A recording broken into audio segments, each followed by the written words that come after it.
Josoa toko 7:20.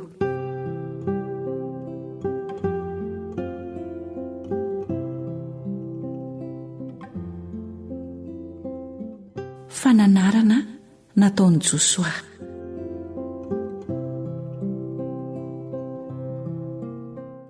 Ary rehefa ela taorian'ny nanomezan'i Jehovah fitsaharana ho an'ny Isiraely ho afaka amin'ny fahavalony rehetra manodidina.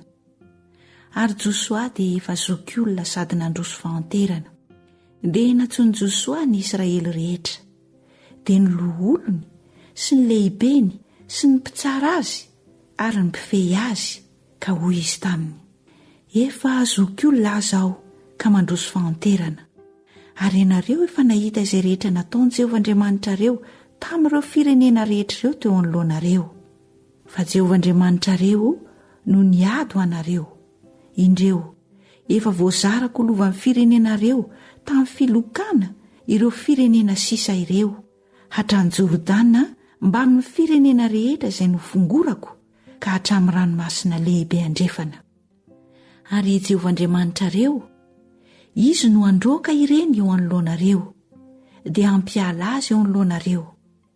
Ary andovan'ny taniny ianareo arak'izay nolazain'i Jehovah Andriamanitrareo taminareo.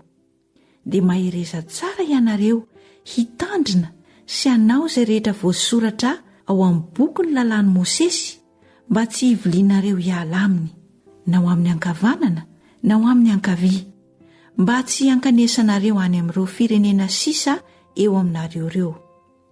Ny anaran'ny Andriamaniny dia aoka tsy ho tononinareo na hampianiananareo akory, ary aza manompo azy na miakohaka eo anatrehany, fa Jehovah Andriamanitrareo ihany no ifikiro araka ny nataonareo mandraka androany.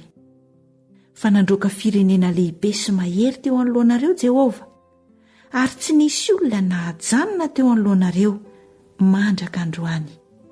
Ny lehilahy iray aminareo manenjika ny arivo, fa Jehovah Andriamanitrareo izy no miady ho anareo arak'izay nolazain'i tamin'ireo. Dia tandremo tsara ny fanahinareo mba ho tian'i Jehovah Andriamanitrareo.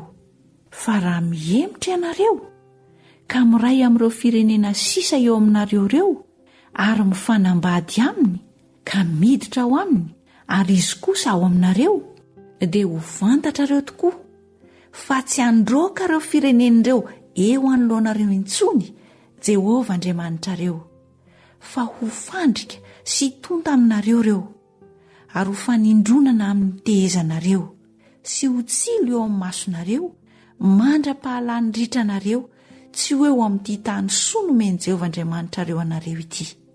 Ary indro efa andeha amin'ny lalana falehan'ny tany rehetra azaho, ary fantatrareo ao amin'ny fonareo rehetra sy ny fanahinareo rehetra fa tsy misy latsaka na dia zavatra iray akory aza ny zavatsoa rehetra izay nolazain'i Jehovah Andriamanitrareo anareo.